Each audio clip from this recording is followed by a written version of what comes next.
Est-ce que les micro-habitudes peuvent vraiment faire la différence? C'est ce qu'on va voir dans cette vidéo et je vais vous parler des 5 micro-habitudes qui ont totalement changé mon quotidien et qui me font surtout un bien fou.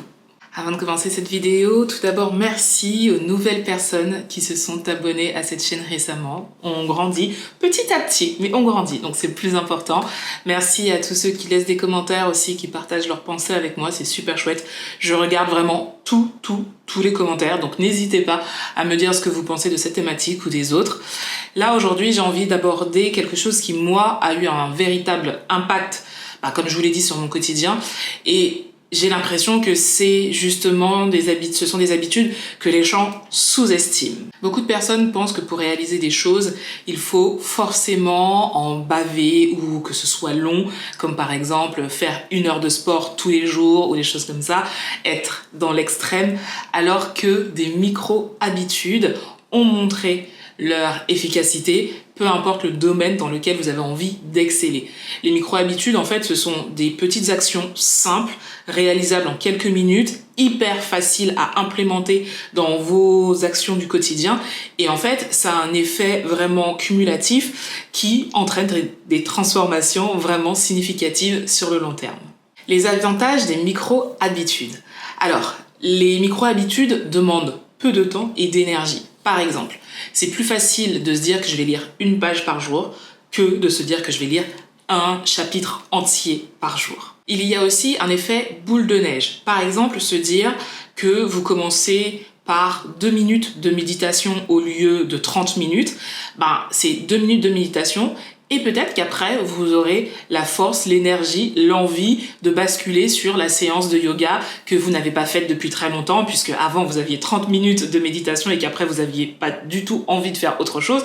Alors que là, 2 minutes de méditation peuvent s'enchaîner avec, par exemple, 10 minutes de yoga. Ce qui est super chouette aussi, c'est que les micro-habitudes permettent de réduire la résistance mentale.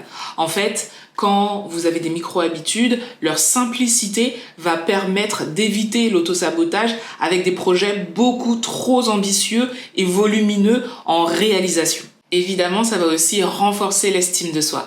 Avec l'exemple de la méditation, si on a décidé de faire un peu de sport, un peu de méditation et qu'au final on fait que de la méditation, alors oui, on aura fait la méditation mais on n'aura pas fait le sport. Alors que si on réduit vraiment ses habitudes à 2 minutes de méditation, 10 minutes de yoga, à la fin de la journée, on est content parce qu'on peut cocher sur sa to-do list que finalement on a tout fait. Alors oui, on n'a pas fait 1 heure de yoga, mais on a fait du yoga. Et ça, c'est le plus important. Et les micro-habitudes permettent surtout de tenir sur la longueur. Et c'est là où je trouve ça vraiment chouette, c'est de se dire que toutes ces petites actions mises bout à bout permettent d'avoir de véritables routines qui ont un impact sur le quotidien et surtout de tenir sur la longueur. Moi, il y a 5 micro-habitudes qui ont vraiment changé le game. Alors quand je vais vous les donner, vous serez peut-être étonnés, mais comme je l'ai dit, l'avantage des micro-habitudes, c'est que ce sont vraiment des petites choses, mais qui ont un impact significatif. La première micro-habitude qui a changé le game pour moi, c'est la respiration. Ouais, respirer. Mais bien respirer. Avant, je respirais très souvent et comme beaucoup de personnes avec la bouche. Et en fait, c'est pas fait pour ça. Le corps est très bien fait et on a un nez pour respirer. Et je l'ai déjà dit dans de nombreuses vidéos, c'est en pratiquant le yoga que j'ai compris que je respirais mal. Et en vrai, une fois que j'ai compris le mécanisme de la respiration, il y a eu un avant-après. Et j'avais plus l'impression de suffoquer, d'être toujours en quête d'une bouffée d'oxygène parce que je respirais vraiment bien. Et en fait, la respiration, bien respirer, ça a des effets tellement bénéfiques sur le corps. En fait, je vous avais parlé du livre Respire, je me rappelle plus du nom de l'auteur, mais il y a un livre qui s'appelle Respire, je l'ai lu, ce livre m'a donné une claque monumentale. Et en fait, des fois, simplement bien respirer peut guérir de nombreuses maladies qui seraient insoupçonnées en fait. Et c'est vrai qu'on a tendance à directement aller prendre des médicaments, alors que des fois, juste respirer permet vraiment d'améliorer son quotidien, d'améliorer sa santé surtout, et c'est un game changer. La deuxième micro-habitude qui est vraiment pour moi hyper importante et qui fait la différence, ce sont les pauses. Faire des pauses. Alors, je suis tout le temps dans l'activité, tout le temps. Parce que j'ai toujours des choses à faire, je suis une multicasquette, vous le savez, je suis hôtesse de l'air, professeure de yoga, créatrice de contenu, je suis en train de créer mon entreprise, donc voilà, j'ai des journées qui sont hyper chargées, et en fait, si j'écoute mon cerveau, je n'arrête jamais à part pour manger. Et là, c'est parce que c'est mon ventre qui me le dira, et même pas mon cerveau. Et en fait, faire des pauses, déjà, ça me fait du bien. Ça me permet de souffler un petit peu. Et finalement, ça me permet d'être à nouveau focus, mais de manière vraiment intentionnelle sur ce que j'étais en train de faire ou sur autre chose. Et ça fait un bien fou au corps, ça fait un bien fou au cerveau. Et pour moi, vraiment, aujourd'hui, je ne peux plus m'en passer. Donc en fait, vous le savez maintenant, je travaille sous forme de block timing. Et entre chaque tâche terminée, je m'octroie des pauses. J'ai encore un gros travail à faire sur mon téléphone parce que j'ai tendance à aller trop souvent sur les réseaux sociaux, vraiment. Mais on y travaille cette année. C'est l'un de mes objectifs, aller beaucoup moins souvent sur les réseaux sociaux. Mais en tout cas, prendre une pause pour boire de l'eau, pour s'étirer, peu importe, pour sortir. Mais en tout cas, prendre une pause, ça fait vraiment la différence. Autre micro-habitude qui fait vraiment du bien, et ça je l'ai expérimenté à Berlin. Avant de vivre à Berlin, je vivais en Martinique. Et c'est quand même marrant parce que avant d'aller vivre à Berlin, quand je vivais en Martinique, j'étais hyper casanière, j'étais chez moi. Je peux même pas vous dire combien de fois j'allais à la mer parce que j'y allais vraiment pas souvent. Et en fait, en arrivant à Berlin, l'avantage de Berlin, c'est qu'il y a énormément de parcs, de lacs. Et c'est vrai que c'est une ville qui est tellement belle qu'elle donne envie d'aller à l'extérieur, ce qui ne veut pas dire que la Martinique, c'est pas le cas. Mais c'est vrai que quand il fait 30 degrés, que tout ce que vous devez faire, c'est forcément en voiture, c'est pas pareil que quand vous êtes dans une grande ville et que vous pouvez sortir et marcher. Et ça, c'était vraiment chouette. Et j'avoue que ça, c'est quelque chose qui me manque aujourd'hui. Alors j'ai de la chance, j'habite près de la plage, donc je peux quand même aller marcher pieds nus sur la plage, ça c'est vraiment cool. Mais c'est vrai que Berlin, c'est une ville qui est incroyable, qui est immense. Il y a tellement de possibilités pour se promener, pour être en contact avec la nature, parce que je vous l'ai dit, il y a des parcs partout, que ça a été vraiment une source pour me régénérer au quotidien. Donc pendant un moment, je courais. D'ailleurs, j'avais fait une série de vidéos sur le semi-marathon que je préparais et ça m'a fait découvrir la ville. J'ai adoré vraiment cette sensation et être en contact avec la nature, mais c'est fou comme ça fait du bien. Vraiment, ça fait du bien. Moi en tout cas, ça m'apaise, ça me calme, ça me change les idées. Ça me permet d'être aussi hyper créative parce que la nature a cette beauté que des fois on ne comprend pas, mais qui est là, qui est palpable et qui vous transmet une énergie qui est juste folle. Et moi j'adore ça. Et j'aime toute forme de nature, c'est-à-dire j'aime autant être près d'un lac que d'être dans une forêt, que voilà, d'être sur une plage, d'être à la montagne.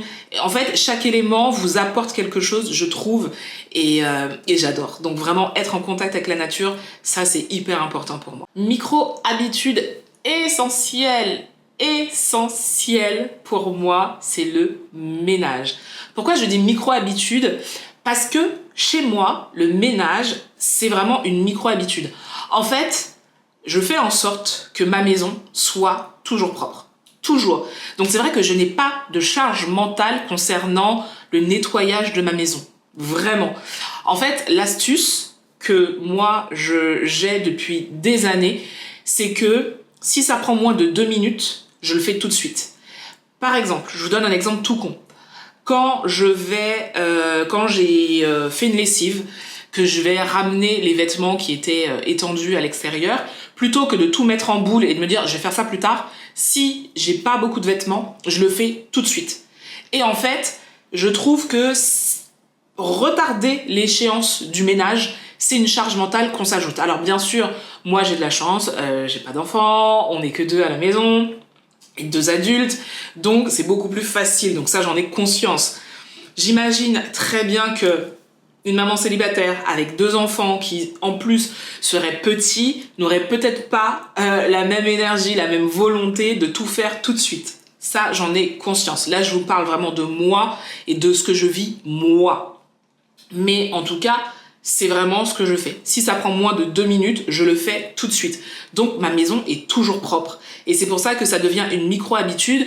Et quand je fais un super ménage, c'est généralement changement de saison. Bon, en Martinique, on a que 2 saisons en Martinique. Mais quand j'étais à Berlin, justement, on faisait un gros ménage à chaque fois pour le changement de saison. Mais généralement, c'est vraiment de petites choses, comme par exemple, ce matin, j'ai juste passé la serpillière, parce qu'il y avait que ça à faire. Il y a eu des travaux à la maison avant-hier, donc les gars ont un peu sali, passé la serpillière, montre en main, ça m'a pris 5 minutes, et après, j'étais hyper satisfaite, parce que ma maison était toute propre, ça sentait super bon, et voilà. Et c'est vraiment une micro-habitude, moi, qui me fait du bien, parce que j'ai ce truc avec le ménage, que quand je nettoie, après, j'ai l'impression d'être légère. Alors, je sais pas pour vous, si ça fonctionne comme ça pour vous, mais moi, quand je fais le ménage, après, vraiment, quand la maison est toute propre, je me sens hyper bien et j'ai l'impression d'être déchargée de quelque chose. Ça, c'est vraiment trop chouette. C'est magique, il y a un effet magique. Mais voilà, donc pour moi, le ménage, c'est une micro-habitude qui me fait un bien fou. Et la dernière chose, et ça, je vous en parle tout le temps, je vais vous saouler avec ça, à force, c'est la bienveillance envers soi et la gratitude.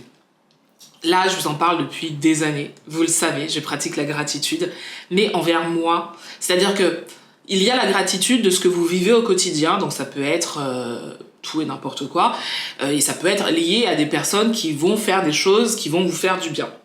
On est ok. Mais avoir de la bienveillance envers soi, avoir de la gratitude envers soi, des fois on oublie. Des fois on oublie que ça commence par soi, justement, cet amour-là. Et je trouve que ça fait du bien de se remercier, de se dire qu'on est chouette, de se dire qu'on a fait de son mieux. Et voilà, toutes ces phrases d'encouragement que des fois on dit aux autres et pas à soi, moi, vraiment, j'essaye au maximum de les mettre dans mon carnet de gratitude. Parce que des fois on vit des choses qui sont pas faciles et on oublie qu'on a fait de son mieux. Et j'essaye, moi en tout cas, vraiment de garder ça en tête, de me dire ok, je suis pas parfaite mais je fais de mon mieux. Et j'essaye. Surtout j'essaye, j'ose, un pas après l'autre, mais j'ose. Et pour moi, c'est vraiment important parce que ça change le mindset, ça permet d'avoir beaucoup plus confiance en soi et d'oser beaucoup plus de choses. Donc vraiment, la bienveillance et la gratitude envers soi-même, c'est une micro-habitude qui pour moi sont essentielles à pratiquer au quotidien. Et au niveau mindset, ça fait une différence, mais incroyable. Voilà les 5 micro-habitudes que j'avais envie de partager avec vous. 5 micro-habitudes qui, vous voyez, ne prennent pas de temps, ne prennent pas de place dans une routine, dans votre organisation, mais par contre qui changent le game. Et c'est ça en fait l'avantage des micro-habitudes, c'est que ça prend pas énormément de place, mais par contre la différence, une fois que vous les avez implémentées, elle est incroyable. Donc dites-moi en commentaire si vous aussi vous avez des micro-habitudes qui font la différence dans votre quotidien. Dites-moi ça en commentaire, je serais vraiment contente de le lire. J'espère que cette vidéo vous a peut-être donné des idées sur des petites choses à implémenter.